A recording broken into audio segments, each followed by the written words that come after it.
Miss Helsel, good evening.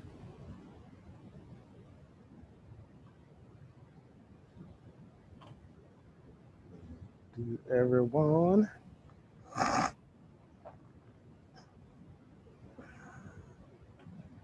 right.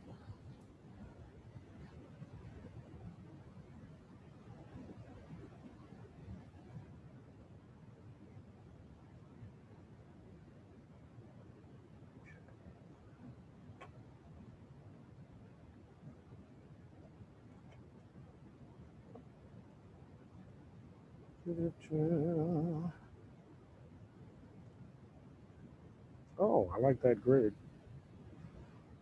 Mr. Schmeling, good afternoon, or I'm sorry, good evening. All right, we'll wait a couple more minutes, or maybe just a minute. Miss Henson, good evening, good evening, good evening.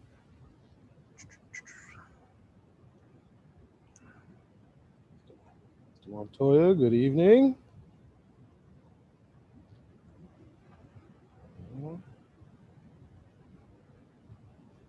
Another minute. Wow, this was a. I regret that we weren't able to tackle this subject until this week. But at the same time, looking at the current events for this week, we really picked the right week to talk about race and sexuality. A lot of current events bringing it to the fore. Right. One more minute or two for as folks trickle in.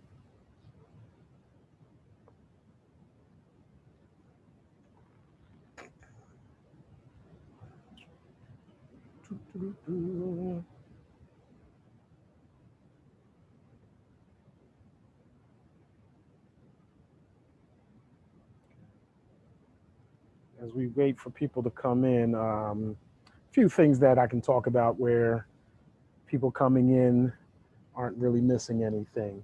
Mr. Schmeling, you mentioned to me several weeks ago about a book called Antigone Gone. What was it? Antigone Gone? Antigone Rising. Antigone Rising.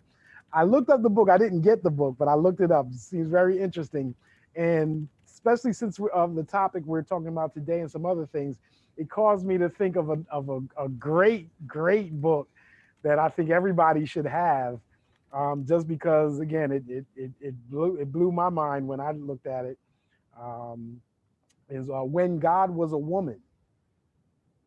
I think this is a book that was written in the 70s that talks about what seems like a chronological shift from matriarchy to patriarchy, um, and that it puts the Greek gods and that time period in a very different light, and argues um, that the majority of gods up into a certain point were in fact women. Um, I am somewhat familiar with Egyptian deities, but not that's not my specialty. On the other hand, I know that there is always a male and female god almost without exception, and even all of the earth comes out of the primordial waters, represented by the goddess Mut. Um, but I don't know how far we go after that. So I just thought it was a very interesting book when we talk about race and sexuality, um, gender, uh, all that good stuff. Let's see. We have.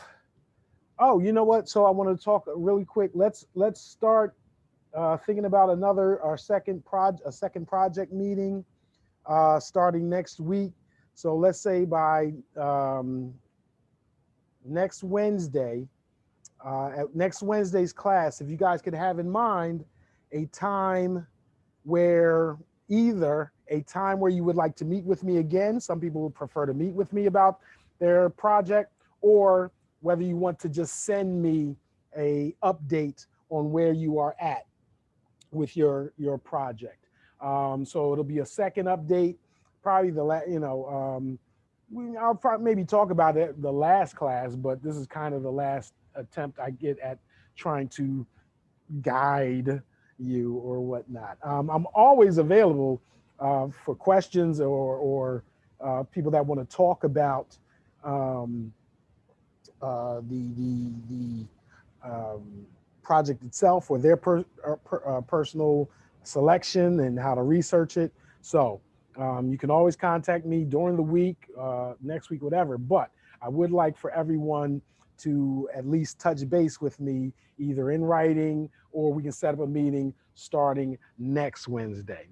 Not today, but next Wednesday.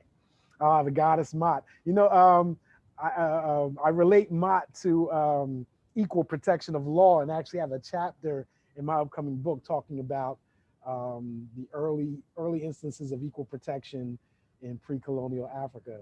History is so dope, like real world history. All right, we still are looking for a few people. Haven't touched base with me. Usually, you guys are pretty good about letting me know if you're not coming. Um, all right, we're gonna. So, with that in mind, again, let me. What I'd like to do real quick. As a matter of fact, let me do this real quick because I was just doing this earlier today, and since I was doing it earlier today, why not do it all together? Um, this is so. I'm gonna go to Westlaw. No, that's not what it.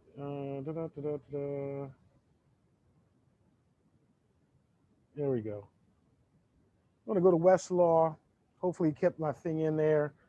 And I am a secondary sources fiend, right? So my very first law review article or law review comment was when I was a student at Howard University School of Law way back 97 to 2000.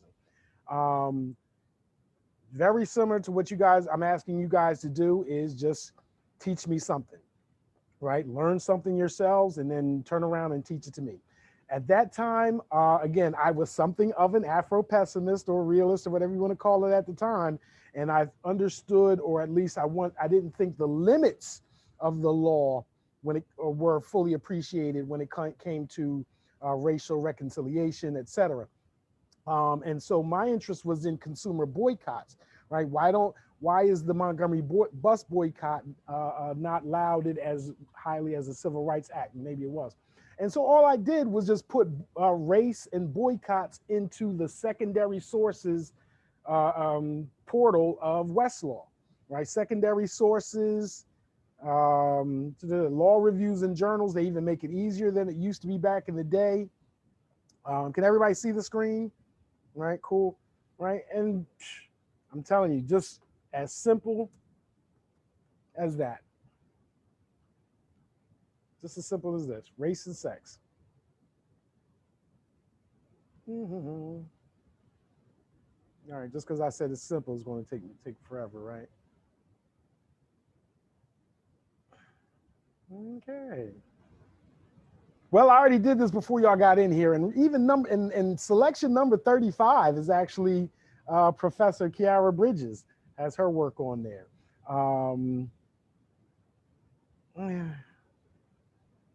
Yeah, let's go. Okay, so here we go. So even just the very first at the top, let me move my little screen here. Race and sex in organizing work, diversity, discrimination, and integration. The sexualization of difference, a comparison of mixed race and same gender marriage, a common fate of discrimination, race, gender analogies, and legal and historical perspective, comparing race and discrimination in custody cases, restructuring the race sex analogy. And you'll notice for those that read this week, Kiara Bridges does a lot in these 3 chapters discussing the race sex analogy, the race religion analogy, and then lastly, the race and disability analogy, and whether it is appropriate to use the same language or discourse in describing those subordination. Serena Mieri. As a matter of fact, one of these papers up here is Serena Mieri, right? A common fate of discrimination. I want to say that's a note written by Serena Mieri when she was in law school. And then this book that she wrote is now she is a professor at the University of Pennsylvania. Destructing binary race and sex categories, a comparison of the multiracial and transgendered experience. So again, all I'm doing is just putting in a couple terms, just scrolling, getting an idea of all of the different issues that are out there so that one or two that I can notice a trend, maybe some of them attracts me to it. And once we get in there, let's just take the first one.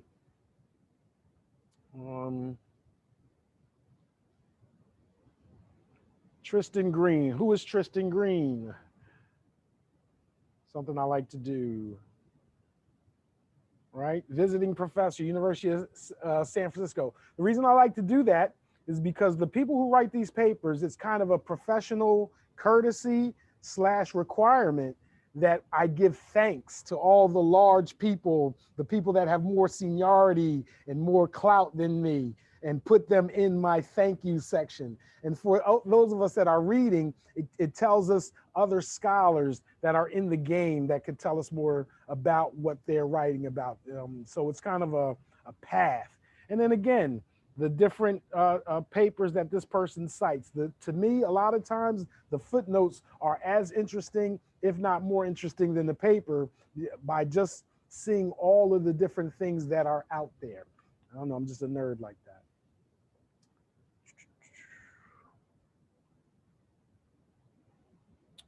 That was by relevance. Of course, you could always search by date, so we can get get the latest, the hottest off the presses. If you're interested in that, reproducing race in an era of reckoning.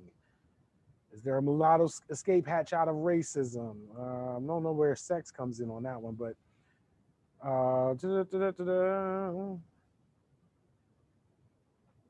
really interesting titles.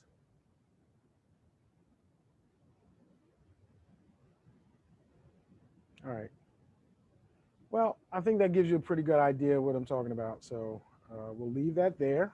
Get back to our original topic. All right. And I'm proud of myself for making that happen. I was very scared that going between screens was going to mess us up somewhere. All right. Once again, feel free to use the chat room. You guys have been doing that. That is fantastic. I'm trying to get better at being able to glance at them and also talk at the same time. It's a nice little skill I'm trying to develop here. Current events on race and sex. I know we're doing race and sex, race and disability, race and religion, and we'll tie some of that in there too. But this week, wow, right? Wow. And honestly, again, I come from I always want to admit that I come from a place of privilege. So I definitely would love to hear your thoughts, concerns, comments, questions, and all that about a lot of the issues that have come out this week. I mean, let's start from the least serious to the most, and I don't even want to say least serious, but let's say again we have the canceling of Pepe Le Pew. I don't know, and I seriously don't even know if everyone is old enough to appreciate the canceling of Pepe Le Pew. Are there people that did not watch, that it was before their time? Because it was right in my time, right? When Pepe Le Pew was a featured character. You would think he was canceled years ago, because this was not. It's really interesting to me that there's a controversy now, because I thought that even as toxic as our society tends to be, that was recognized as beyond the limits long time ago. There are lots of cartoons made by Warner Brothers, whether they be Bugs Bunny or even Disney, that have been removed over the years, not just recently, but 10, 20, 30, 40 years ago, because of the stereotypes and the sometimes tawdriness of them. Bugs Bunny was what my generation's SpongeBob, right? Uh, and probably a third of the cartoons are problematic for so many different reasons. Daffy, and of course, it's interesting because there's a lot of symbolism in them, right? And so it's very interesting again with Pepe Le Pew. Daffy Duck has some episodes where his character is problematic. There's one where he's dating a white goose, and there's a white human father. Really interesting. There's a white goose, black duck, white human father that disapproves of the relationship between Daffy Duck and the white goose and whatnot. And then it comes to a head when then there's all these black children that come afterwards and whatnot. I mean, there's so many. So it's really interesting to me. And I have to say that I'm even disappointed. I have over a couple thousand Facebook friends. And I have to admit, I was really horrified. I don't know, maybe horrified is maybe a little extreme, but I was very disappointed at least, where it was like, oh, Pepe Le Pew got canceled, but Cardi B and Megan Thee Stallion, that's okay. That threw me. I like to think that my friend list or whatever had was a little more, I don't know. I'm just gonna say it, intelligent than that to me, but it's out there. So there's anything about that. Then we had and again the linking of the two, Cardi B and Megan Thee Stallion at the Grammy Awards. Um, Again, race and sex. I, for me, as a hip hop fan, right, as someone who considers themselves culturally hip hop, there is always the conundrum. And again, I'm not a woman, so if I'm stepping out of line, someone correct me if they feel like this is a bad analysis. But there is always, to me, a conundrum between the stereotypes of black hypersexuality versus autonomy, right? Black female autonomy and empowerment, right? That they often seem inconsistent with each other or in tension with each other. And if you're a Afro pessimist or if you're a racial realist like Derek Bell, you worry that that tension gets resolved in the favor of so-called racial capitalism, that the shareholders, the corporate entities that choose our discourse get to decide which we're focusing on, hypersexuality or empowerment or a pretext between the two. The same goes for, again, men's issues with respect to, I mentioned hip hop last week about subverting morals and norms. And I can try to be proud of that as Afro surrealism. On the other hand, you could turn around and say, yeah, oh no, it's just praising criminality and leading young men into incarceration, right? And who gets to, in the rap music industry, more than hip hop fans, get to decide what is put out there into the public, right? So I just thought that was very interesting.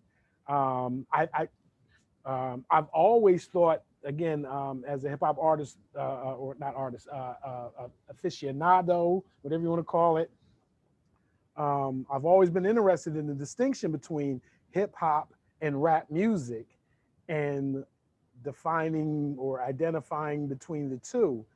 And um, I don't know. I think I need to leave it there. And does anybody have a comment? Anybody have a want to discuss Cardi and Megan rap at the Grammys? And let me say this. Yep. Oh, just real quick before we go to the Grammys, because that's much more fun. I encourage everyone to watch the movie Disclosure on Netflix. It actually unpacks why Bugs Bunny is actually a quite controversial figure within the LGBTQ space because of many of his gender bending that was actually perpetuating very harmful stereotypes for gender normative individuals. So if we're taking down Looney Tunes, I just wanted to add another one for us to take down. It's very good. Thank you. I appreciate that. That's very welcome. Again, and I was a fan. I was a Bugs Bunny fan. I loved cartoons and whatnot. At the same time, as we get older, we understand how much. Again, if we're talking about interest convergence theory, if we're talking about power bases, if we're talking about critical theory, it doesn't stop with adults, right? We're talking about power bases conditioning and indoctrinating a society. And that includes maybe especially children, right? The norms and the myths that we have are to create a society where people believe X or Y or Z um, in service of our national ethos, whatever that is. But yes, I mean, there's so many that are problematic. But at the same time, again, there's a lot of people, and there's a lot of Black people, there's a lot of others that look at racist, former racist cartoons and are very forgiving, right? Again, from Disney to Warner Brothers, Black Crows and Black people with the big lips and whatnot. There's a lot of that stuff out there, but there are a lot of Black people who say it's in the past. Uh, we've learned our lesson, and it was funny, right? So it's a really interesting uh, um, time we're in as far as our media representations are concerned. Okay, so now let's go to the big thing.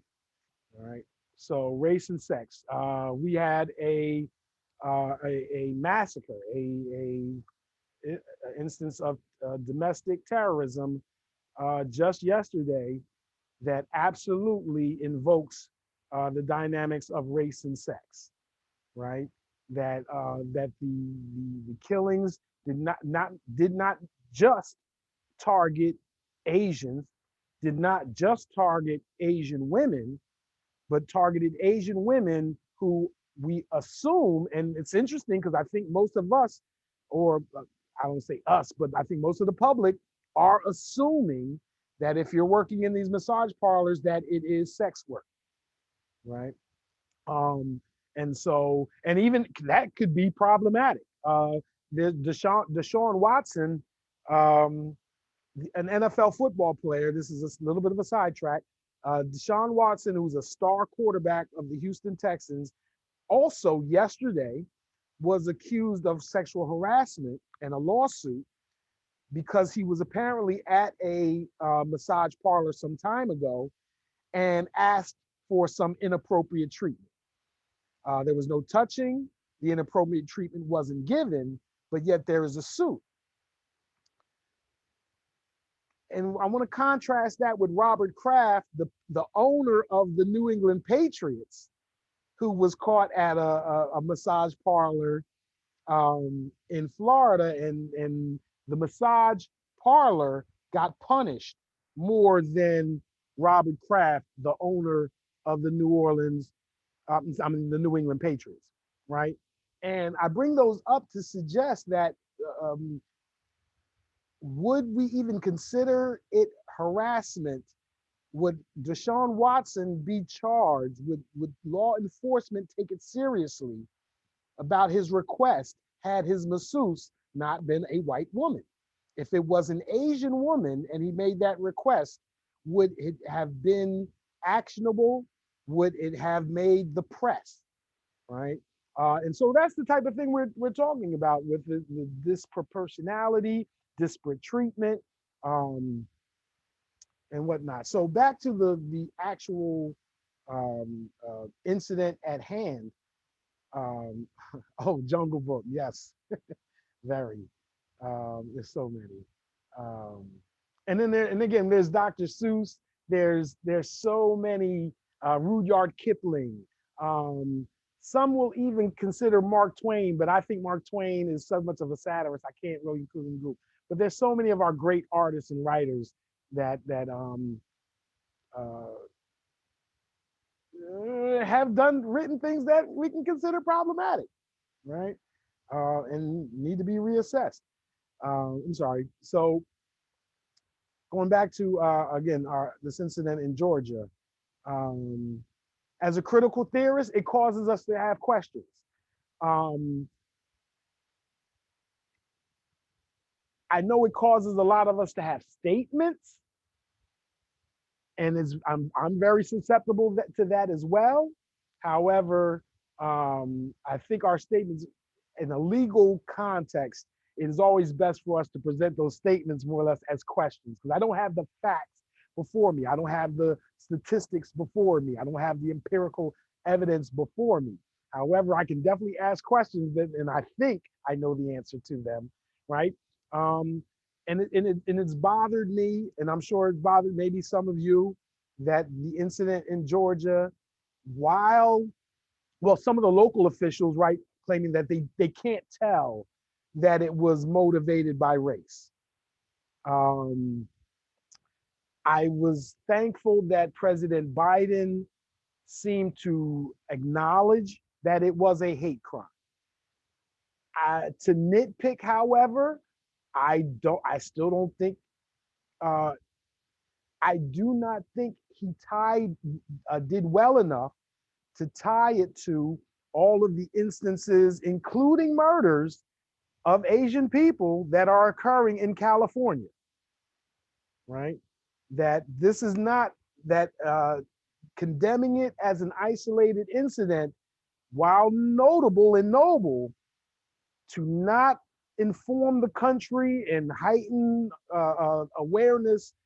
And I know that there were some statements about hate and anti-Asian bias and whatnot. But I have been alarmed for the last several weeks about elderly Asian people being randomly just attacked all throughout the state of California. And I don't see much national attention attributed to it. And so for this to happen and not be tied to those incidents in California is a little disappointing to me, right? Um, so we can ask the questions: why did the killer choose Asians? Why did the killer choose Asians working at a massage parlor? Was the myth of the model minority at work? For those, again, when we talk about Asians and racism, one of the, I guess, unique aspects of racism that Asian people, and again, when we say Asian, that's ambiguous from the beginning, right? East Asian, West Asian, South Asian, Russian Asian, which nobody really thinks about.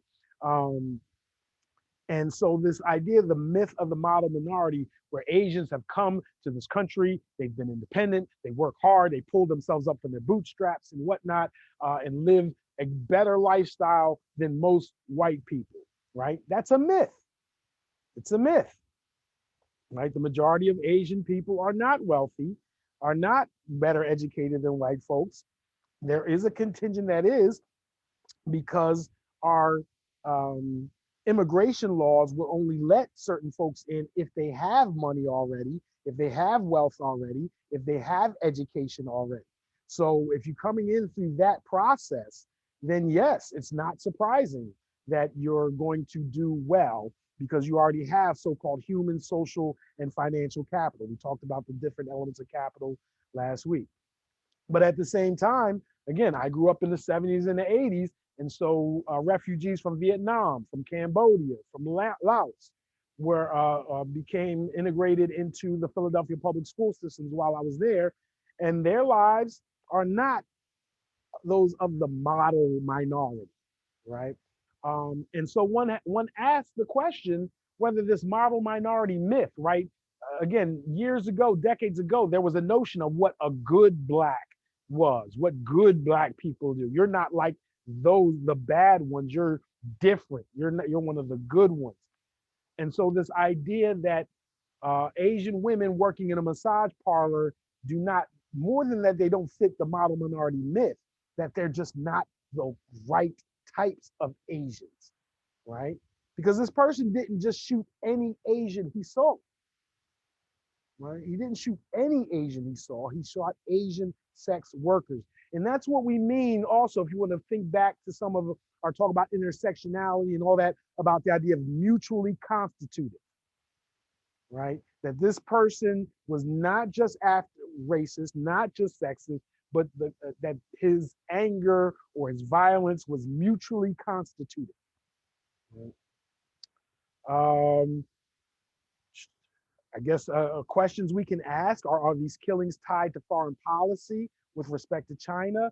I know a lot of people have mentioned the coronavirus and Donald Trump's labeling it as the China flu and what have you. And I don't discredit that. I think that is important to point out. However, I just don't think it goes far enough. Um, I don't think that we pay enough attention to foreign policy to the extent that we seem, and I mentioned this about TikTok, I mentioned about that sanctions, economic sanctions in some people's minds are more or less declarations of war, right? That if you have economic sanctions against a country, you are more or less at war. You're trying Iran, North Korea, right? They all complain, and again, I'm not there, so I can't verify what they're saying. But they argue that these economic sanctions keep them from getting medicine and food, and are causing starvation, et cetera, et cetera, et cetera. Maybe that's not doing that to China, but the point is that economic sanctions tends to say very clearly that this person that we're levying it on is a quote unquote enemy, right? And an enemy such that, again, the divesting of TikTok because we don't want to have information in the hands of the Chinese government, but we're okay with it in any other government's hands that has, in any other, right? So identifying the coronavirus as a China flu, I do think is a valid criticism. I think it is a valid to point to that as fostering this anti-Asian hate. However, I also think I am one who believes racism is not just United States racism. I believe it is global white supremacy. And the fact that China is become obvious that China is at least on par, if not on the way to surpassing the United States economically, is not lost on those who feel like they're the defenders of Western civilization, right? Which some people will, which when people say that, I interpret that as white supremacy, to be perfectly honest. Oh yeah, jobs. I mean, and I think it's really jobs. China is taking over Africa. China is taking over the Caribbean. We've seen, well, at least I've seen those memes and news stories for the last 5 to 7 years, right?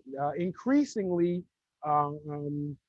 whether true or not, it's selected, the fact that it's been selected for presentation on my timeline suggests very strongly that there is a growing propaganda war, right? All wars don't have to be shot with guns, right? So it's really, and that also can explain on the other side, maybe it explains why corporate America is so interested in being anti-racist. I've mentioned before, Derek Bell has mentioned that Brown versus Board of Education, that interest converged. The reason why it was decided in the Black people's favor, the reason why the civil rights movement seemed to produce at least some progress was because we were in a Cold War fight against the Soviet Union, and we had to present ourselves as a racial democracy in order to win that war. That even goes back to slavery by another name, but we're going to hit that a little later. Slavery by another name and peonage in 1941. Um, so this idea of, so one could make the argument that our America's newfound commitment to racial tolerance, to anti-racism, is another iteration or another attempt to convince the world, reconvince the world that this is the land of opportunity versus what China, Russia, Iran, whomever is promoting or selling to the rest of the world. Again, the greatest and the best scientific mathematical minds competing over them is national security. It is part of foreign affairs, etc. Okay, let's go further. We Some people also noted when it came to this terrorist, uh, whether again there's disparate consequences from the lens of the black-white paradigm, right? Just like the shooter at the South Carolina church several years ago, who killed the parishioners in the church. Um, this the assailant is again arrested without incident, right? Without incident, without gunfire, without um, even much of a physical restraint or fight. Um, it's somewhat uncomfortable, right? The analysis, because the argument is not, yes, the police should kill him, right? Or at least the argument ought not be the police should kill him, the police should whoop his ass like they do to John Africa of Move when they found him outside of the Move household in 1985, or any other black or person of color who is accused of murder. Um, but again, there's a statement I think going around, and I haven't been able to verify it, about a sheriff saying that the assailant had a really bad day.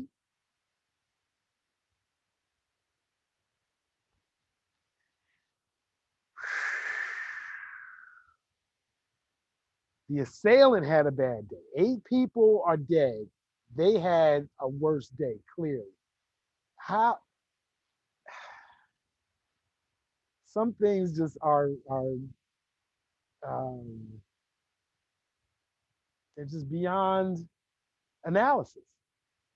Um, but they also, again, and I don't mean to be smiling, and I don't mean to say I'm right about this or that, but to be honest, these are the incidents, and the ubiquity of them are why some of us consider ourselves racial realists or even Afro pessimists.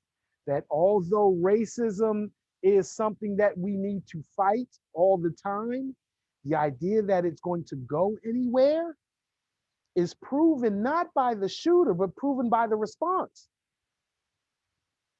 right?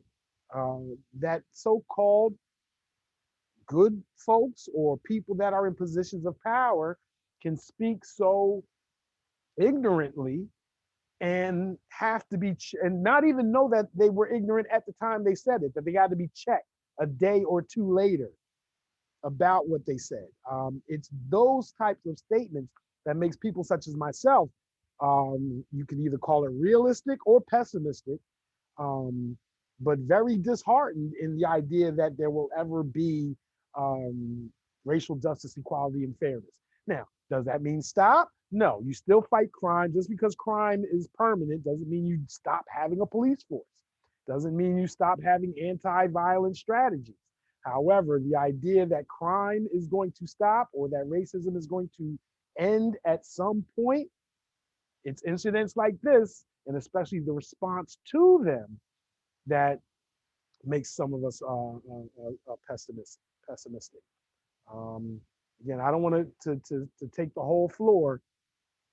Um, uh, I wish I wish things could change in our life. I think things can. So I'm not a binary person, right? One of the things that I really appreciated about being an economics major and then focusing on economics in my professional life is one of the things I can say about economics. I can say a lot of bad things about economics, especially neoclassical economics. But what I can say good about economics for me is economics is not binary, right? It deals with tendencies, probabilities, and especially degrees, right? And I need that as someone who has kids, right? And my kids aren't kids anymore. So as a matter of fact, I'm headed.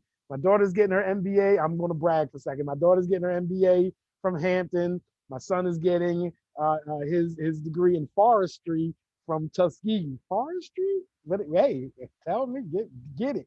and is supposed to get his master's in it from NC State next year, right? My oldest has her master's and all that other good stuff. So I would like to believe that they were going to live in a better world than me. And I can believe it so long as I believe in degrees, right? Derek Bell says that racism is permanent. However, he does acknowledge uh, uh, um, uh, progress. He may be critical of that progress. He may think that progress could be reversed. That it may just be reverberation instead of steady progress.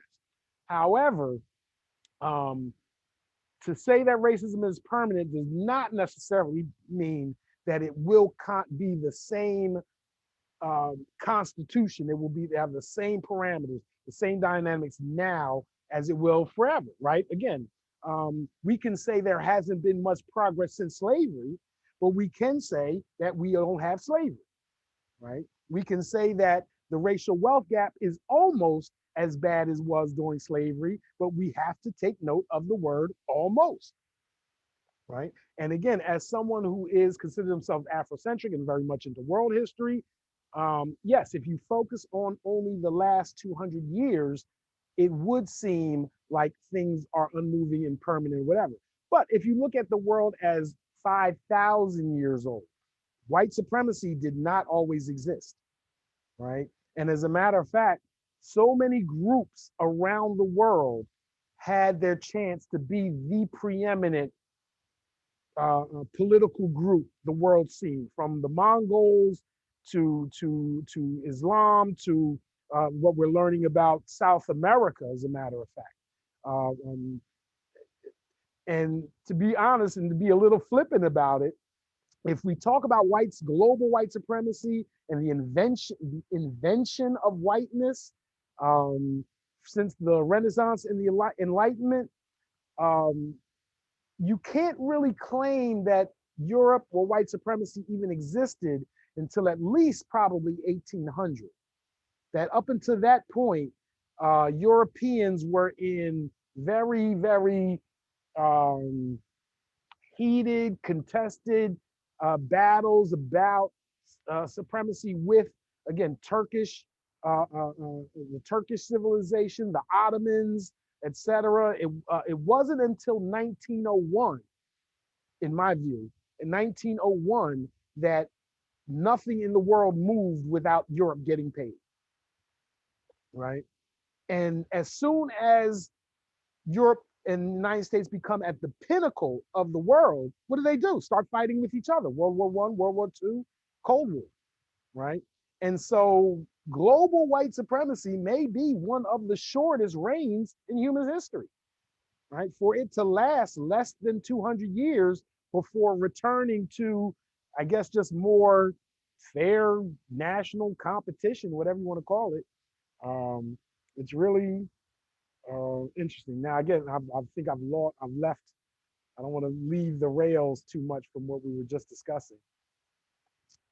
Um, but again, equality of consequences or inequality of consequences, arrested without incident, the perception and lack of sympathy of Asian sex workers. I've just talked about that with the Kraft Sean Watson situation. And then another news blurb related to this and hate crimes. And again, this comes from an Afro-pessimistic attitude. And I had an argument with my mentor when I was at Howard back in 1999. I almost got myself fired from being her research assistant. My mentor was Professor Lisa Crooms. She is Dean Crooms now at Howard University. Um, and she was very much into passing the hate crime laws, right? When I was in law school, federal hate crime legislation had not been passed yet, right? And that was a hot topic at the time. And one of my criticisms, we got in an argument. I said, well, I hear what you're saying, but don't we know that Black people are going to be disproportionately charged with the hate crime laws, right? That there's going to be an excuse to not charge white folks or whatever when you don't have to. And but as far as black assailants on white people, there will be a disproportionate amount charged. And I say that to say I don't have statistics on whether I was right about that or not. I don't. But I do find it interesting that this week, just today, I saw a blurb about a black kid in North Carolina who was just sentenced to 30 years on domestic terrorism for allegedly attempting to set fire to a police car during one of the George Floyd protests last year, right? Now, maybe I'm unaware of all the other people that got 30-year sentences for overturning cars, assaulting police, whatnot.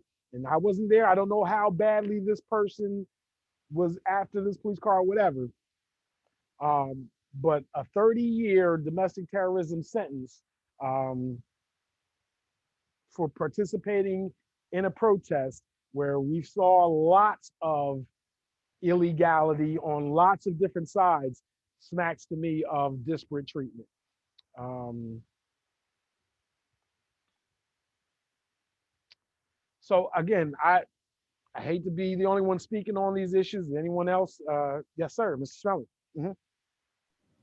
The only thing I wanted to add about the Georgia piece is that we also need to take into consideration the white fetishization of Asian women and how that played into a massive role in his decision to do this. I think I read one report about like he wasn't being noticed or getting the attention that he wanted, or he was trying to relieve his urges or something sick and disgusting like that. But when we talk about, the different intersections of why this happens, like we've got the race piece, we've got sex piece, but then we've also got the privilege piece. So it's so awful in so many different ways, but it's important and worth saying that like this was completely partially because of his gross just fetishization of these people. Yeah, the intersections are, and that's where we're at here. Is now recognized once we've done intersectionality. This particular class here that is dealing with multiple intersectionalities, right? Intersectionality starts off with black and woman, right?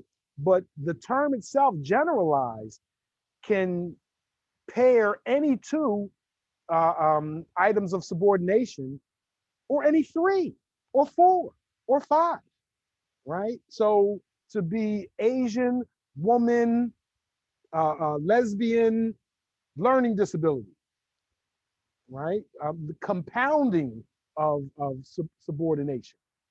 Um, so yeah, so unfortunately, this week's current events really put issues of race, the intersection of race and sex, at the forefront. Hopefully, it will be dealt with intelligently and hopefully stridently. But all right. More, more.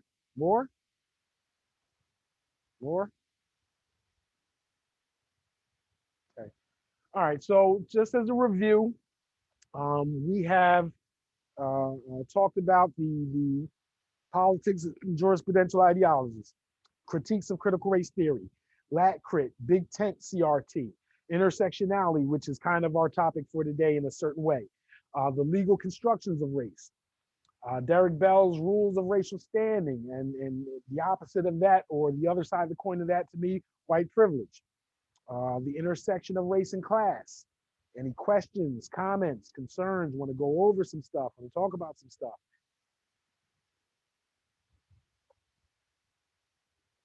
Okay, well, just reviewing the intersection of race and class, we talked about wealth privilege versus white privilege.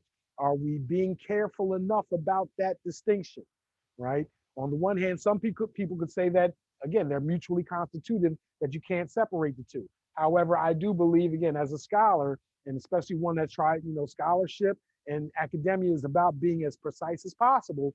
And so I think we do need to be careful sometimes about whether we're talking about white privilege or wealth privilege.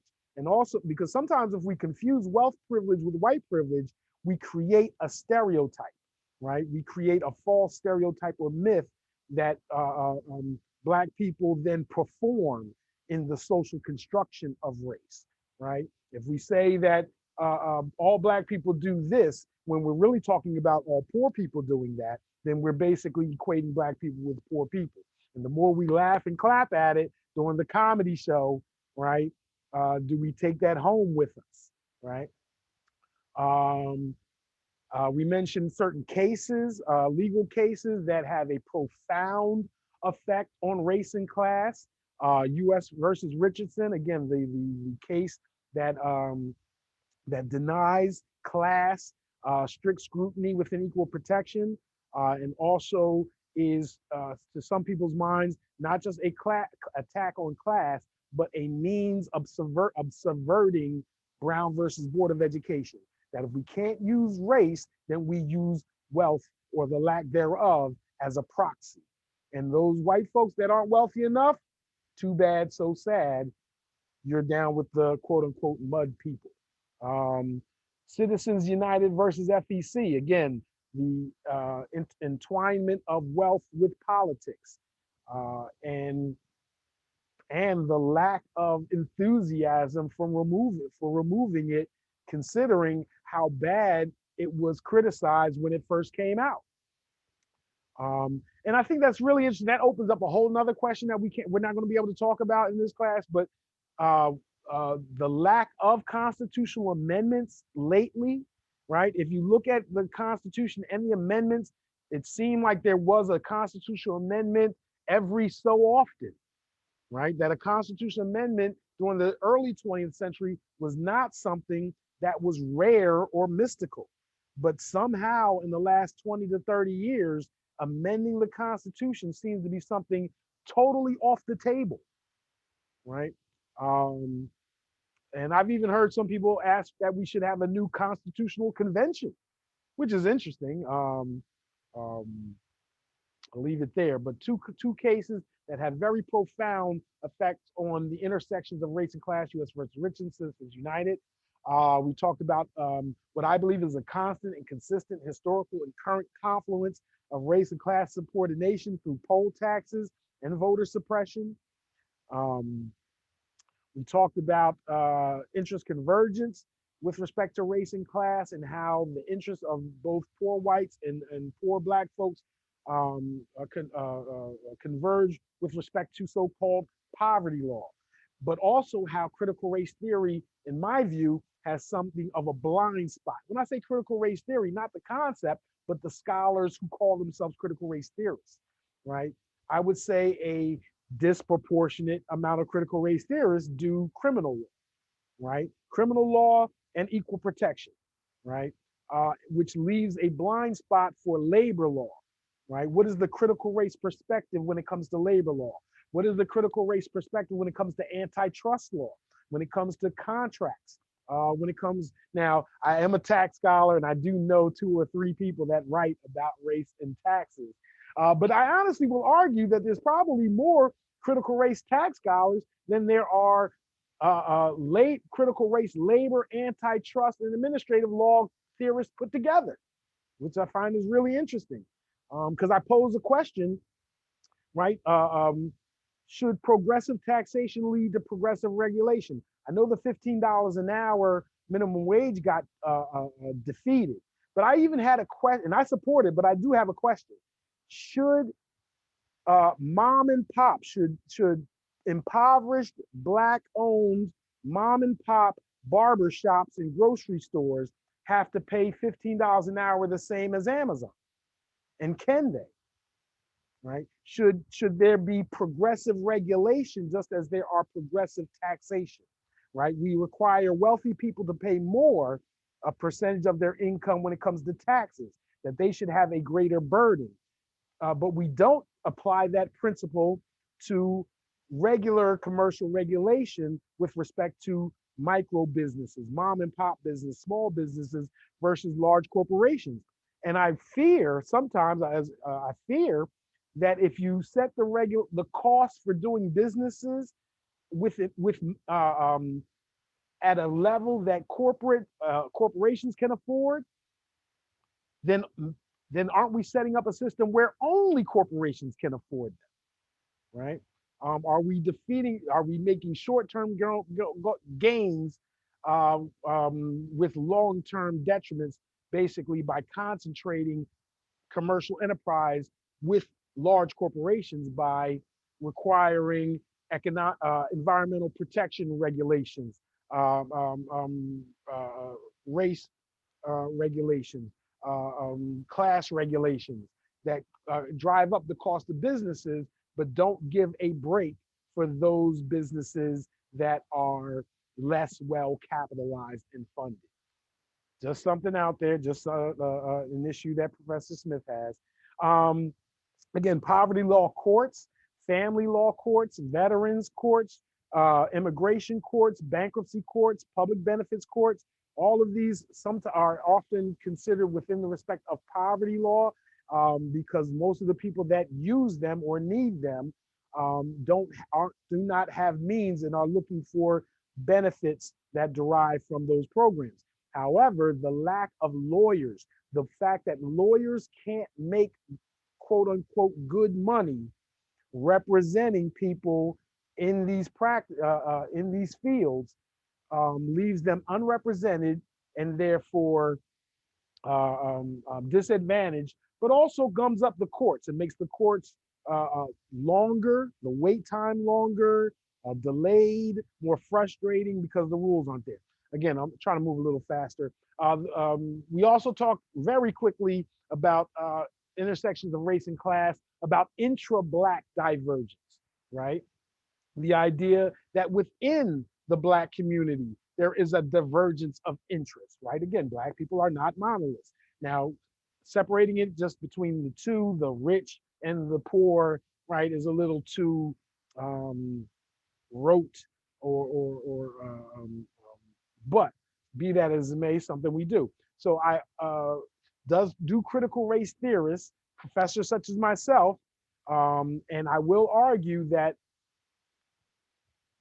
I don't know. I'll just guess that 80%, 80% of my colleagues that I worked with in law schools as law school professors uh, went to private schools as kids are not products of public school systems, right?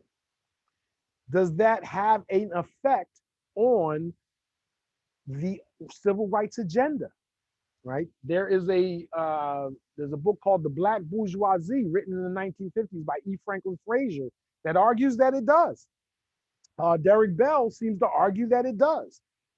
That wealthy or middle class Black people want to be seen as individuals, right? I've succeeded, and I want to show that I am special, so some people may say, or whatnot. So to be treated as an individual, to be able to move into a white neighborhood, to be able to date white people is important, right? To Black middle class people, always has been. But is that do Black poor people have the same interests? Do they have the same desires? Derek Bell seemed to say no, that when it came to Brown versus Board of Education, the poorer Black parents just wanted better schools, right?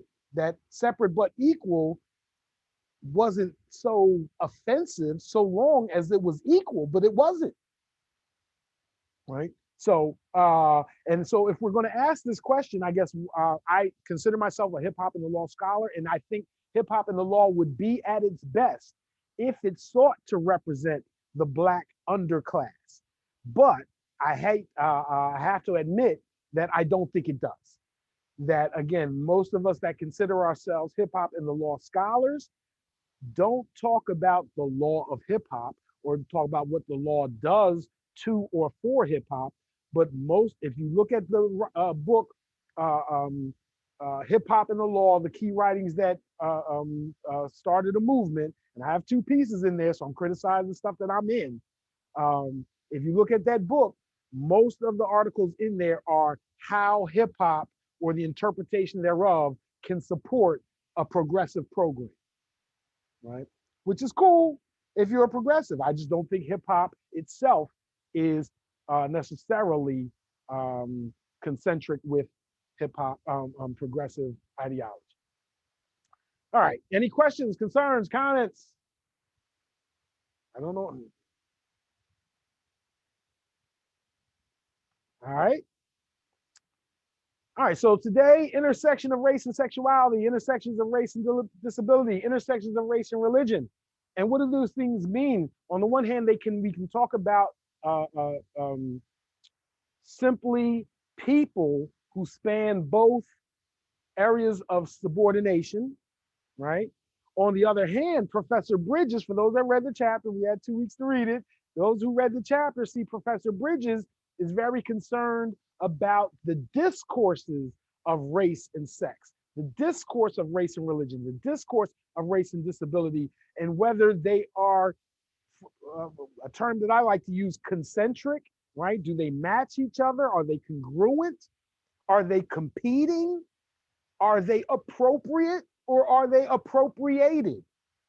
Right? That seems to be a lot of her questions that she's asking in her book, beyond just the treatment of individuals who carry the burden of subordination in two or more dynamics. All right, so let's talk about race and sexuality first. Again, we did we did a little bit of those that came in a little late.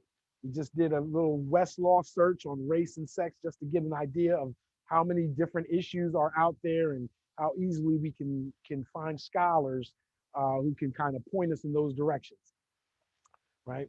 Now, again, if we're talking about race and sexuality, sexuality covers a lot of different stuff, right? It can cover gender, sexual orientation, gender fluidity, right? Did I miss anything? Right? Can carry a lot of different issues. And I think when we look at this, we see intersectionality as kind of an inverse application of Bell's interest convergence theory, right? That Bell says we add advancements when the interests converge. But what happens when interests diverge? When people within a group have different um, dreams, aspirations, strategies, or what have you. Intersectionality seems to carve out a space for each pocket, I guess you could say, right? Um, which on the one hand seems to be great because, of course, we can talk about Black women, Hispanic, transgender. We can talk about Asian with learning this, but we can have all a matrix would give us so many different plots, right? So many different areas to discuss. On the other hand, does that not have adverse consequences when we're trying to influence the law, right? If we have to ask the question, right, what can the law do about race? What can the law do about gender? If we inject hundreds of different groups or dynamics, does that not give the law or judges an excuse to say, I'm just going to do textualism because there's too many, that's too much to consider, right? That for me to consider every single particular possible group and subgroup in every decision that I make convinces me that I should just be a textualist and not consider anything at all, right? So again, we can look at these things in two ways, right? The expansion seems to give everyone, at least conceptually, a voice, regardless of whether it's actually filled by actual scholars. Conceptually, there is a voice. I mean, conceptually, intersectionality can deal with what? White male masculinity studies, right? That could be critical race theory if intersectionality is thought of broadly, right? But at the same time, again, I'm a Philadelphian. Philadelphia is a very, very strong has a very strong Black Muslim population, right? And just as much as people go to Catholic schools or Quaker schools, there's people that go to the Sister Clara Muhammad schools in Philadelphia, right? And so again, what does that mean? Does that mean anything? Right? I am a poor Black Muslim girl with fluid sexual identity and a learning disability, right? I have many sites of subordination, right? How does the law fix that or recognize when and how rules and regulations perpetuate that subordination, right? Or is this just merely academic? Is this just merely for us as scholars and intellects to just talk about?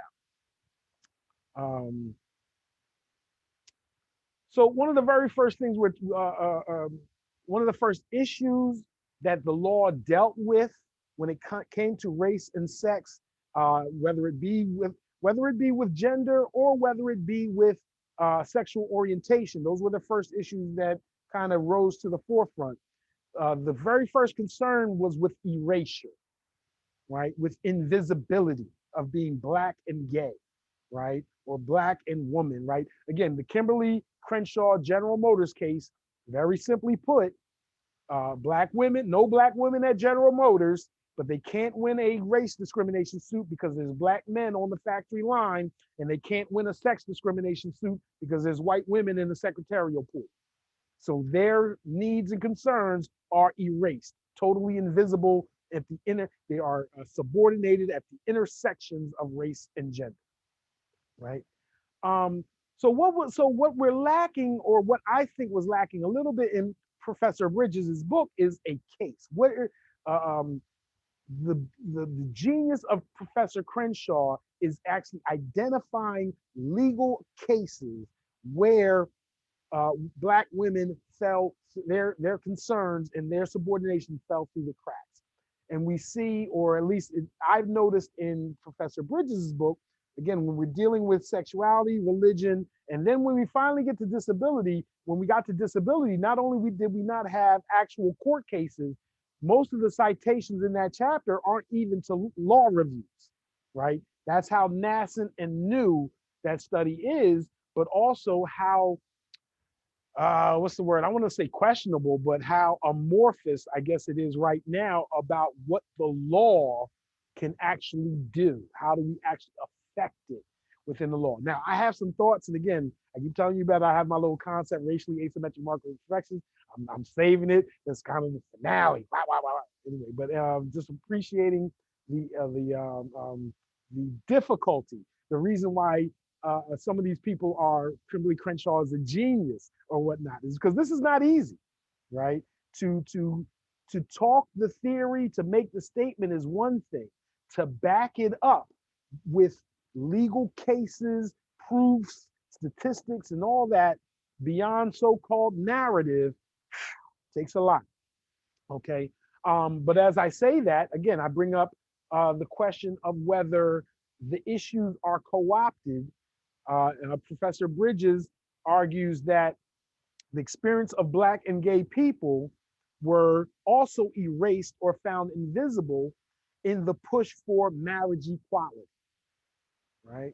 And I liken that to, again, Derek Bell's criticism of Brown versus Education, hyper focusing on integration, right?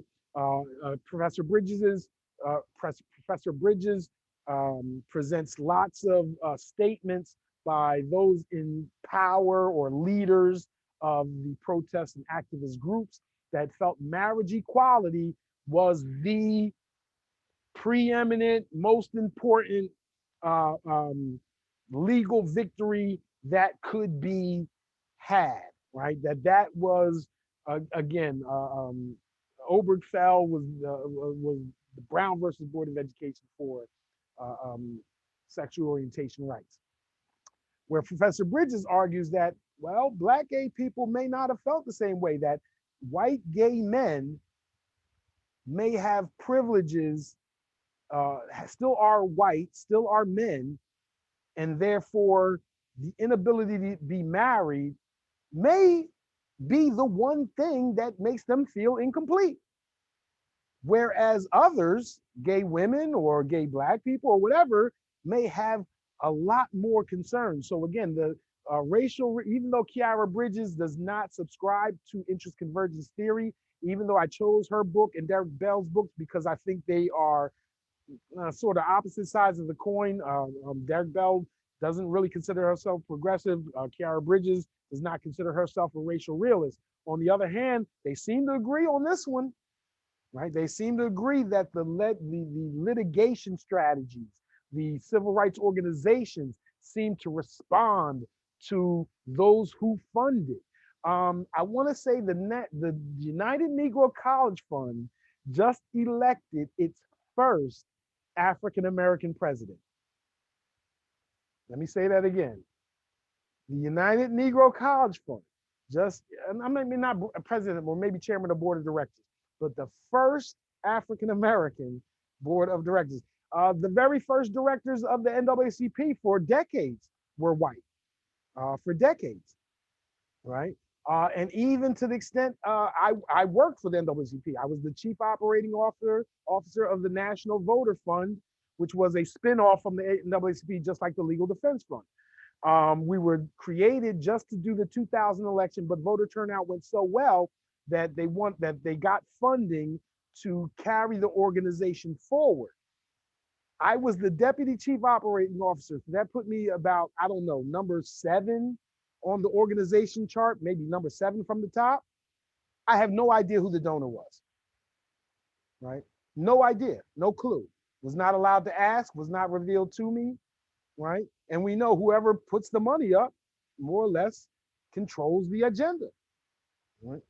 So when we talk about the invisibility of issues, the erasure of issues, one thing we can talk about is not just the erasure of, let's say, Black and gay, or Black and gender fluid, Black and disabled, Black and religious, right?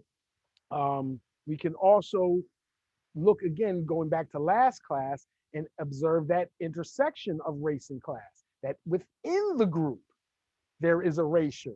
Within the group, there is invisibility, right? Um, oh, bell hook, yes. If in for those, bell hooks is, if you want to cite somebody, if you want to quote somebody on race and sex issues, it's hard to do better than bell hooks, right? It's hard to do better than bell hooks. This class, I think, is at its best when we identify scholars and other people for all of us to look at this. So thank you very much for that in the chat. Um, so again, Kiara Bridges is often concerned with discourses, whether the discourse of race and sex and sexual orientation matches each other, whether they should match each other. Again, first of all, when we say match each other, let's take it from a legal framework before we get to a social framework. The legal framework is pretty simple. Should race, sex, sexual orientation receive the same scrutiny within the Equal Protection Clause, right? And we know that they are not currently. Race is dealt with from a strict scrutiny perspective. Sex or gender, let me be specific, gender is dealt with from a intermediate scrutiny perspective, right? Strict scrutiny is a narrowly tailored to fulfill a compelling government interest. So compelling government interest, not just an important or whatever, compelling government interest. So war, national security, compelling. What else is compelling? Whatever the court says it is. And then narrowly tailored. Well, what does that mean? And it appears to me that the complainant or the plaintiff, if the plaintiff can find a different way to do it, right? That the way in which race is used has to be the only way to accomplish that compelling goal. If there's any other way, if there's any race neutral way of reaching that compelling goal, then to use race is impermissible, right? So you might remember that 10% test in Texas, right? Can we get Black people to University of Texas by just accepting the top 10% of every public school, period? Does that race neutral, if that race neutral method does the same thing as a race conscious method, then the race conscious method is arguably not narrowly tailored enough, right? Versus intermediate scrutiny, right? Intermediate scrutiny, important government objective, and the the use of gender substantially promotes it, right? Versus rational basis. Rational basis, they have a reason. The reason is non-stupid. It gets by, right?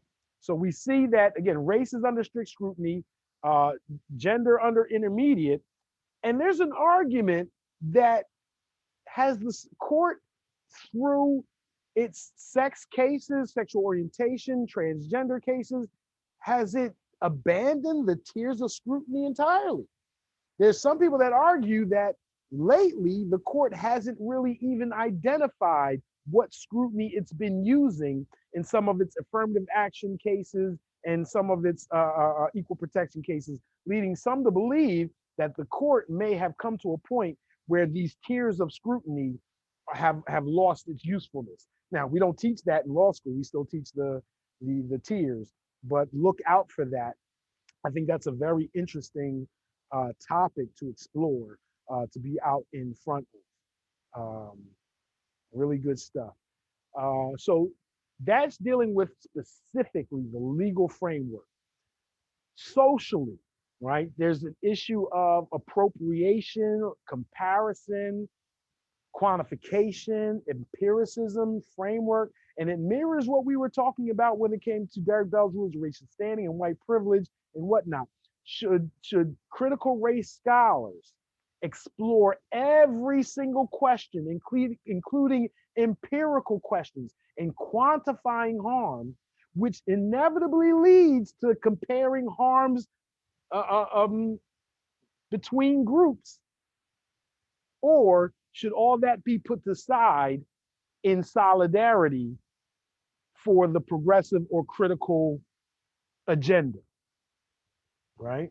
Um, so on the one hand, there are scholars that criticize the any iteration of gay as the new black, gender as the new black, right? First of all, I think the most interesting criticism, there's a lot of criticisms of it, but to me, the most interesting one is that to say gay is the new black suggests that black is hetero, right? That it reifies heteronormativity of blackness to say gay as the new black, and that or whatnot. So, and then also there's also, I think, another criticism of gay as the new black is the argument that it suggests that black people have overcome, right? That gay as the new black suggests that, oh, let's do the strategies black people have employed because black people won, right? That they won their freedom or something like that. That slogan suggests a false victory. Now, there's other criticisms of it or whatnot. On the other hand, um, there are scholars who say leave it alone, who say there's nothing wrong with that comparison. Nothing wrong with that analogy that we should not engage in. And I think there was some comments here a couple weeks ago in support of this, that we should not engage in the oppression Olympics, right? Um, that it would just be perfectly fine with those in power for the subordinated to be divided and conquered, right? That if you have a particular target, if you are uh, um, um, uh, attacking white male hetero supremacy or whatever iteration of it is, wouldn't it be perfectly fine with them if those that are underneath fight with each other instead of those at the top? But again, that invokes the point of what are we doing here as scholars? Are we scholars or activists? Or is there a true thing as something, or is there a real thing as a scholar activist? And also, I have a question. Again, as one who I am somewhat empirical myself, um, isn't quantification inherent in critical race theories claim that Black people are more oppressed by social and legal dynamics than white people?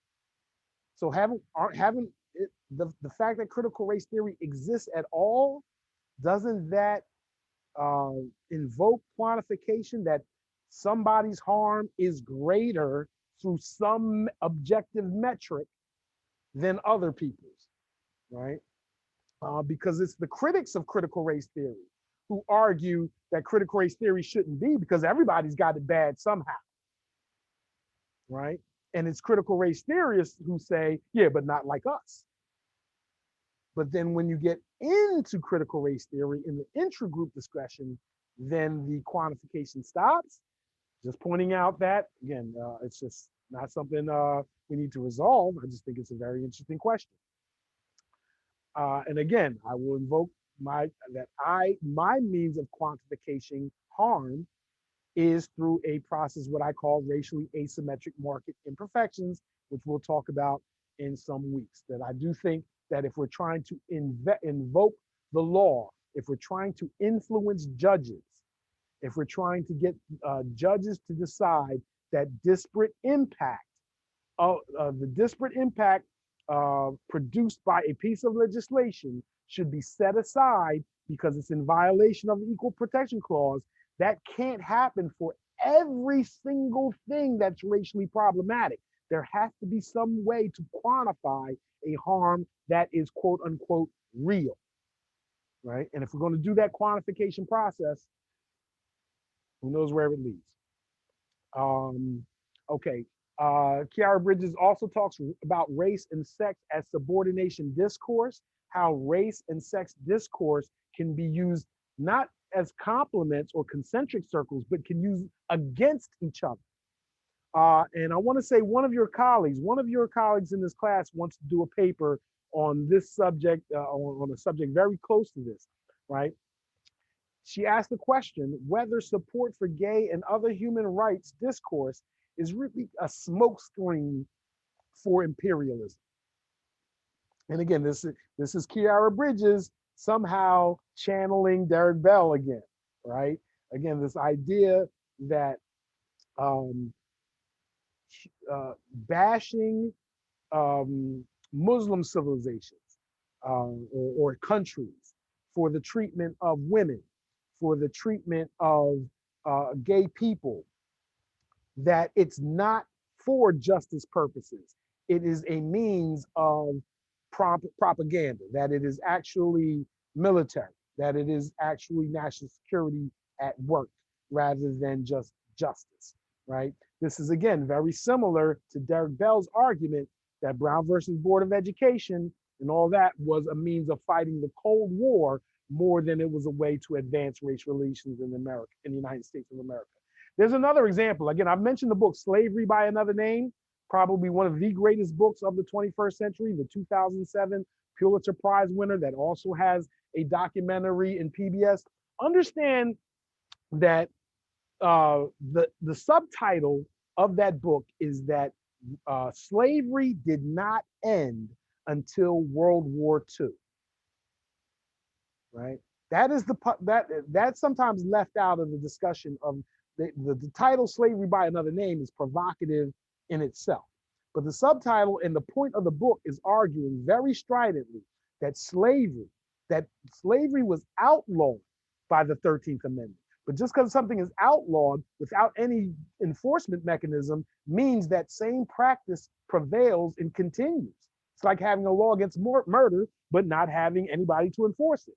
That nobody enforced the peonage provisions until 1941. Why? Because we had just entered World War II. And in order to get Black people to support it and whatnot, and our images around the world, whatnot, that Harry Truman had to finally prosecute slavery cases that had been piling up in the federal bureaus for decades, right? And so the question becomes, would it have been addressed had there not been some national security or military purpose to it? And again, for those of us as scholars or activists, whichever way you look at it, that presents a conundrum. So do you shame or do you strategize, right? Do you shame folks for saying, oh, you should support us just because justice requires it? Or should you strategize and say, well, we will look for a coalition when the interests converge, but we will do so singularly and create our own institutions when we notice that interests diverge. Hold on. Okay. Kiara Bridges also talks about the law, how law produces, how law and race and the production of sexuality, right? How the law can actually change or create or alter sexual practices, right? So the point is made by some that legal discrimination, particularly exclusion and the exclusion of women and work sites, has always created gender imbalances that may alter sex practices. Oop, let me go back. Where are, shoot. Let me go back. Right. So one of the very one of the examples she uses is the Chinese in the 19th century San Francisco. Right. Only men were basically allowed to migrate and work in jobs that supported the gold rush. The Chinese were not allowed to participate in the gold rush, and neither were black folks. Like there's a law before California became a state, the legislature kicked all black people. Well, they didn't kick us out, but they stripped black people and all people of color of rights of citizenship so that you could not participate in the gold rush. But by excluding Asian women, creating that gender imbalance, um, then leads to a stereotype of gay Chinese men, right? The idea that Chinese men are more apt to be gay and whatnot because the law excluded women for them to date, right? Now, that's not a stereotype that has been durable, that's lasted into the 20th and 21st century because the circumstances and the laws have changed. But we might think about that again, that intersection of race and whether gay means soft, whether gay means hard, when we compare those instances with, let's say, the um, veneration of Sparta, which also legally separated boys from girls and uh, uh, um, created or constructed what was normal as far as sex practices there. Um, Law, race, and the protection of sexuality. I think Kiara Bridges doesn't talk about it. And again, I also point to that because I do think there's a blind spot within critical race theory about issues that poor and marginal, underprivileged Black people face versus what those of us with college degrees face. And that's, in one of those instances, is prison rape, right? Um, uh, Black men as the face of prison rape, right? When you see cartoons, when you see popular discourse about prison rape, right? It seems to be almost invariable that the assailant is going to be the big Black guy, right? And that and this hypersexuality also is a part of inferiority. And then we can liken that also to the trope of gay men wanting to go to jail, right? We see that joke all the time, right? Again, in this hypersexuality as inferiority, right? And that, but we don't see a lot of scholarly discussion of it. We don't see a lot of scholarly discussion of prison rape as punishment, right? We see it in popular discourse. We see it in the Boondocks, right? The character Tom will do anything to not go to jail because he's afraid of being anally raped, right? So prison rape as this normal punishment, right? As part of the incarceration process, prison rape as deterrent, right?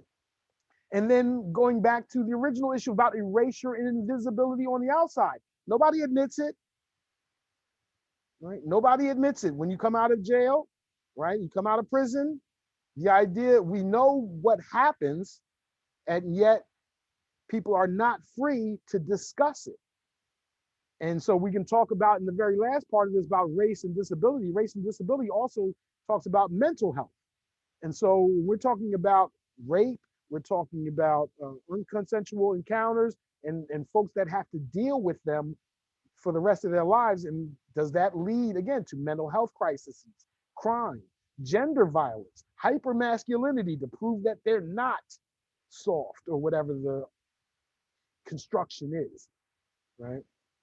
So I think it's very interesting to me that that is an issue that doesn't seem to get a lot of discussion, and especially after we just talked about the intersection of race and class and how even within critical race theory, the concerns of the underclass, the concerns of the underprivileged, seem to be a little too, mm, don't seem to be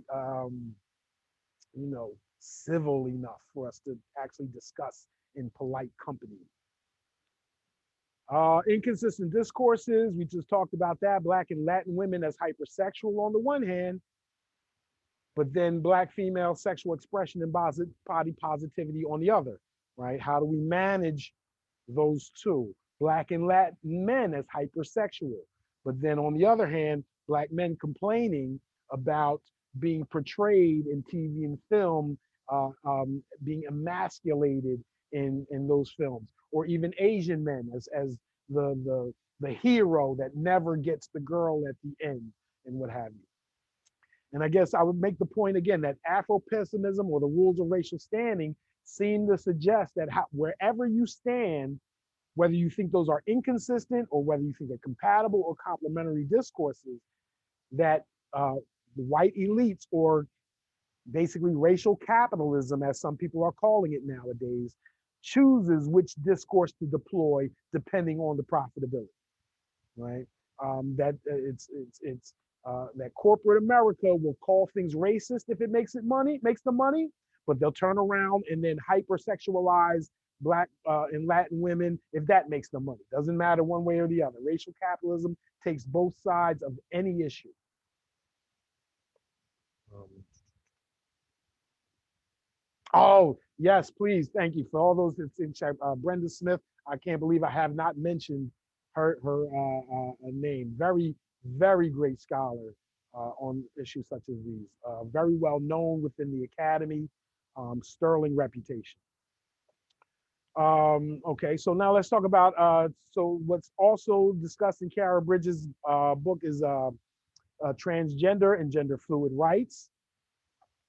I want to say so Bostock versus Clayton County, and this to me is very important because at the very beginning, we talked about again textualism, intent, right, as parts of formalism, and formalism usually being used against critical race theorists, being used against women, men, blacks, etc.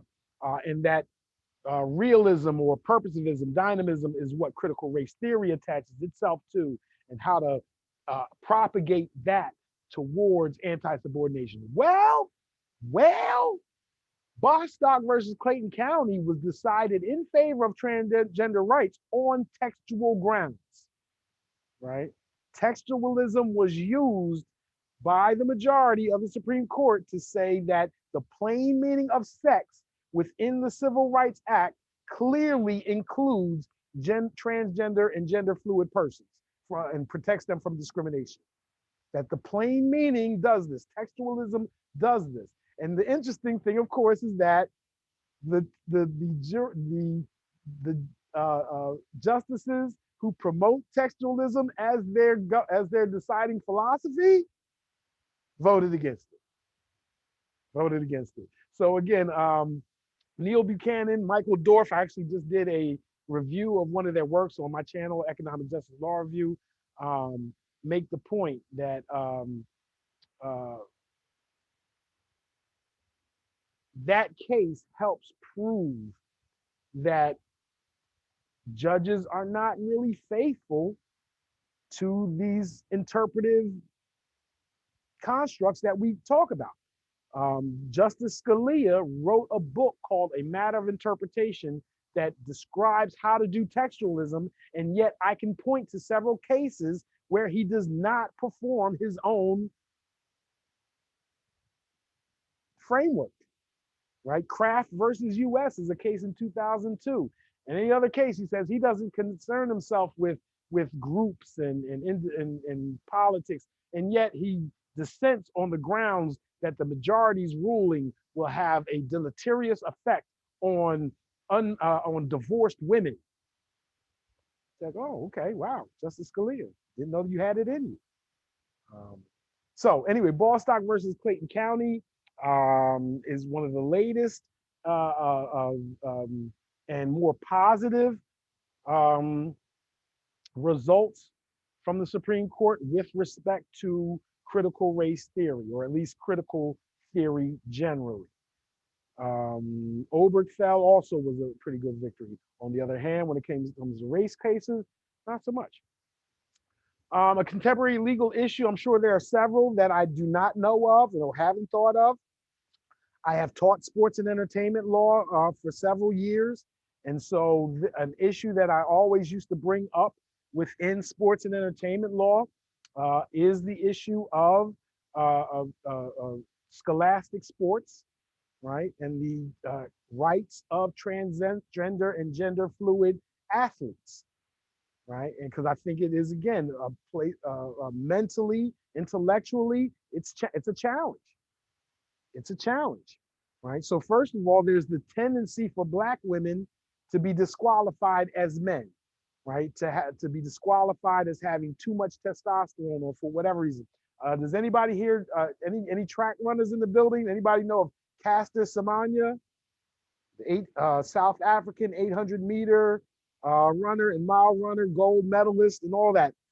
Still to this day, I think that her presence is not an issue any longer is a victory.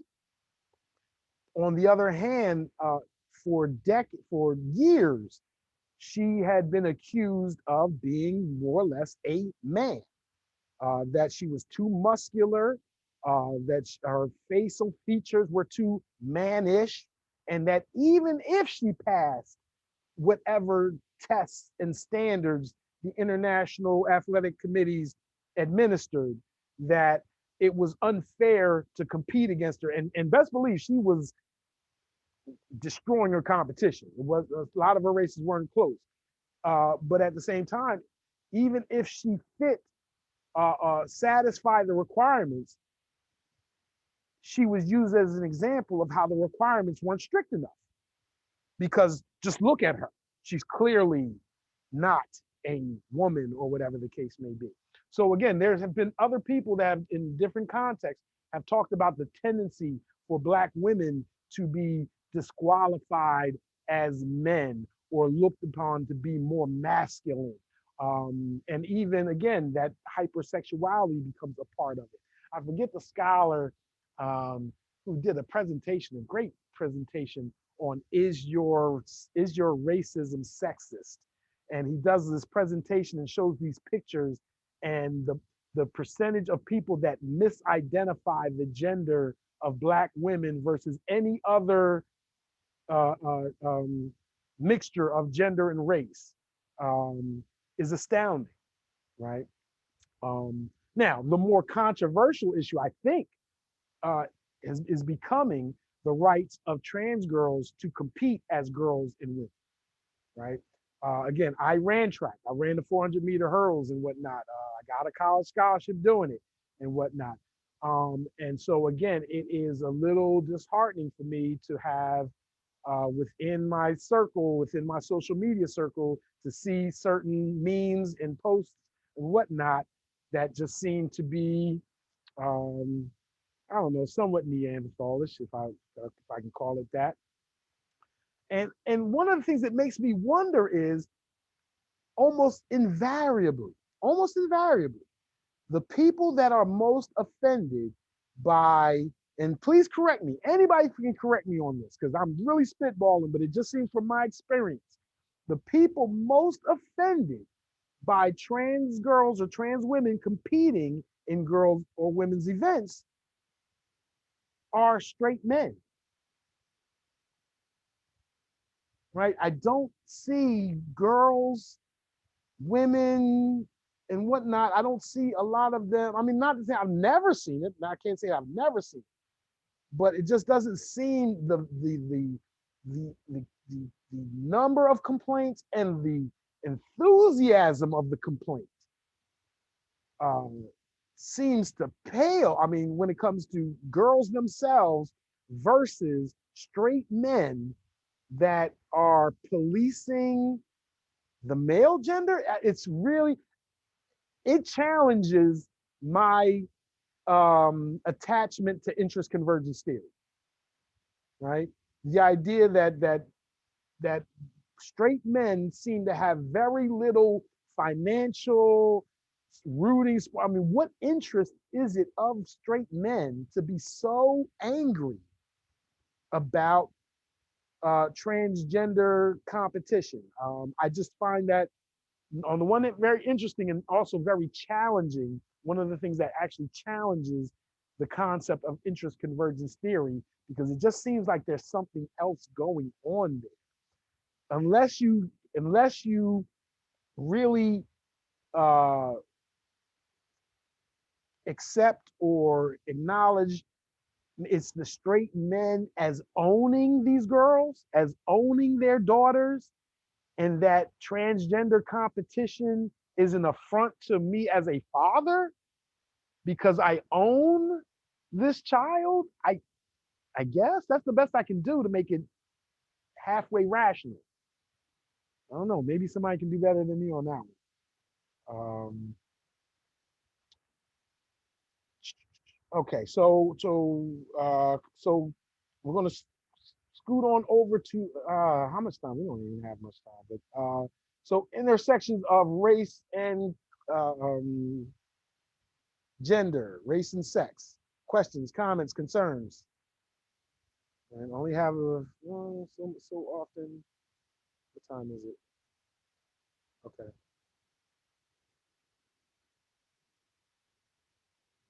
so we got 10 minutes. All right. Contemporary issues with respect to race and religion. Okay, we have Islamophobia is probably the biggest contemporary legal issue that's been discussed. Talking about stereotyping, microaggressions, hate crime, social and economic exclusion, normativity. Right, you get off for Christmas, but not for Ramadan. All that. Important, very, very, very important scholars in this field. Khalid Bedouin, Sahar Aziz. I think she's at Texas A&M. Sarah Chaudhry. I used to work with Sarah at Florida International University. She's still there. Tayyub Mahmood. And you'll note that Tayyub Mahmood is on one of the board of directors for LATCRIT. That's how broad the tent is there. I know Professor Bridges talks about Muslim as a race rather than just a religion. And that seems to be actually very historically accurate, right? That the Judeo-Christian race versus the Islamic race, or you'll see in lots of old writings, the Mohammedan race, right? That there is a group of people that is just fundamentally different. But now again, we can tease that out from Judeo-Christian, that often many Christians believe of Judaism as a race, right? So this idea of Muslim as race depends on what we mean or define as race. And it actually pushes us towards this idea of shouldn't race as a definition transcend national boundaries? That if we're talking about race within a country, isn't we talking about ethnicity? Anyway, um, does Muslim as race lead towards an acknowledgement of global colorism or global white supremacy? Are they indistinguishable? Are they different? Right?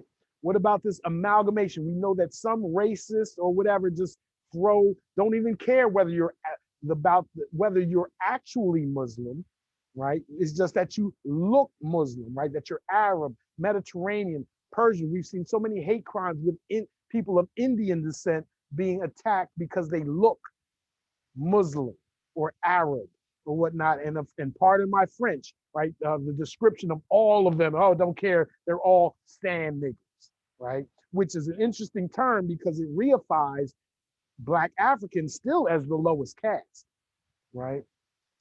Um, Again, there was a discussion of Balabar on differentialism as race, right? Racism as cultural petrification, right? Of Oriental or Middle Eastern, in that this culture difference is what is. So I'm not racist. I don't believe we are a superior race. I believe we have a superior culture. You will get some people to admit that that's how they think, that's how it is, right? And so Western civilization in that respect becomes a proxy for whiteness. But what about race within Islam? Princeton has one of the most venerated scholars on race within Islam is Bernard Lewis at Princeton. He's done fabulous work there, although I disagree with a lot of his work because he's only looking to see whether Muslim countries and caliphates uh, uh, de jure discriminated against race, right? Not whether there was actual racial discrimination within those countries. His only question is whether the laws of those countries itself discriminated against race. And he finds that they didn't. So he says there wasn't race within Islam. But that is inconsistent with a lot of the reports of the scholars and whatnot and how Blacks and Africans were treated within those caliphates. And again, I've talked to you before about the curse of Ham seems to have emanated from the Muslim scholars of Syria and Iraq around 800 before it became a staple of Christian doctrine. The Al-Jahiz on the glory of the Black race was written around 862, around the time the Zanj and East African people, apparently from around Tanzania and Kenya, were enslaved in Iraq and then revolted and had their own state. And that revolt pushed Islam away from slavery, or it seemed to push them away from slavery because of the revolt that actually happened. But some also say that it hardened their perception of Africans as primitive. And that cultural differentiation is used by Arab and Syrian Muslims to distinguish themselves from Africans by virtue of cultural differences, matriarchy versus patriarchy, or even just the idea of clothes. That if you are in sub-Saharan Africa, the fact that you do not need to wear a robe and a turban makes you primitive rather than just dealing with the heat.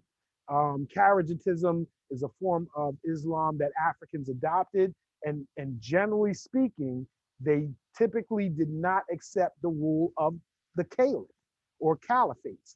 And that also became a cultural distinction that was a proxy of race within Islam. So there's a lots of complaints about you're not allowed to enslave other Muslims, but there were lots of complaints about West African Muslims that would convert to Islam, and the conversion was not accepted, and they would be enslaved anyway. Right? There was a rule that you could not enslave people of the book, Al-Kitab, right? And so that puts so again this Islam as white, right? Islam as whiteness, the Fulani in West Africa, in Ghana, and whatnot. They believe their ancestors were white, but they don't mean Europeans, they mean Arab, right? And then we also see North Africa. You guys may not have seen it. Again, I'm old enough. The world maps and globes of the 1950s, 60s, 70s, and 80s used to have all of North Africa as white Africa. I have not heard the term in the last couple of decades. I've not heard it in the 21st century, but it was a very, very common term. That now it's sub-Saharan Africa and Mediterranean. But in decades past, it was white Africa and black Africa, right? The idea of North Africans as white, the Berbers and all those as white, Moors as a racial utopia, right, is being challenged. But that required the erasure of the African Moors, and we see that, as pointed out in Kiara Bridges' book, by ex parte Moriez, right? That we have a case that describes Muslims as, or Arabs as white. But again, Kiara Bridges invokes interest convergence theory and says, why? Well, it was right around the time when oil was discovered in Saudi Arabia, right? So we not only have World War II jumping off, we also have the emergence of the Middle East and oil and petroleum there in its value to the rest of the world as a means to accept them amongst the white people of the world. How much time we got? What's 2 minutes?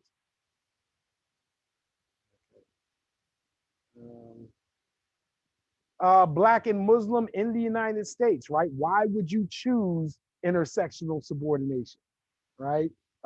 Some people make a joke. I've heard comedians make a joke. Well, gay can't be a choice because why would you choose to be black and gay, right? Why would you choose two sites of subordination? So it can't be a choice. It must be. Well, maybe it may not be. That may be true.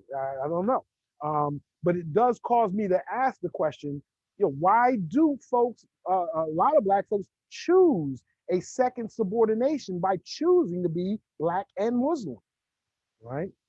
We see again Muhammad Ali conversion as rebellion, right? Muhammad Ali, Kareem Abdul-Jabbar. For those that don't know, Colin Kaepernick was not the first to kneel for the national anthem. Mahmoud Abdul Rauf did so in the 90s and was expelled and banned by the NBA. And not only that, they burned his house down in Mississippi. Um, the big three, he's now getting the props he deserves from the big three basketball thing or whatever. And I think it's interesting if we're going to talk about religion as race, how those folks, Muhammad Ali, Kareem Abdul-Jabbar, can convert from Christian to Muslim, but you can't convert from black to white or white to black, right? I just think that's interesting, right? Hip hop otherness, again, within Muslim, that otherness, that rebelliousness gets a certain praise within hip hop as subverting our norms. So the 5% nation of gods and earths actually holds a somewhat prestigious position within hip hop, but within the law, and I have seen very specifically 5% nation of gods and earths considered not a religion within prisons, but as a gang that can be legally discriminated against, right? Um, and then lastly, if we're going to use Muslim as a race, we can talk about Judaism as a race, right? Cultural differentialism, multinationalism. There used to be more black Jewish people in America. There seems to be less conversion than there used to be. Although we do see Amari Stoudemire claim his Jewish identity. There are African Jews, and there is a question of whether they are treated equally within Israel. One of the most interesting books you'll ever read, if you ever get a chance to do it, is the Kibra Nagast. It is the holiest of holy books by the Coptic Ethiopian Church, and it tells a very different story of the queen of King Solomon and the Queen of Sheba.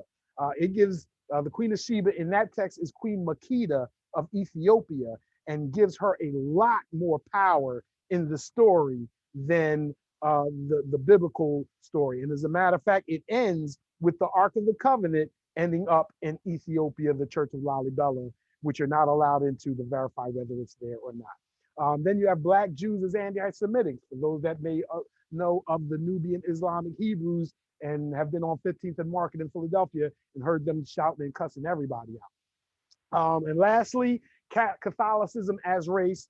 We don't think of it that way nowadays, but again, in the earlier 20th century, there was WASPs. There was lots of we drew more distinctions within Europeans, right?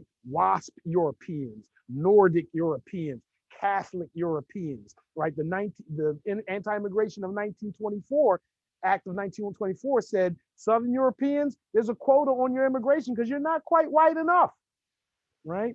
And that Northern Europeans are more individualistic versus Southern Europeans and Catholics, which are more into state power. And it's very interesting to notice that how many Catholics are on the Supreme Court of the United States right now, right?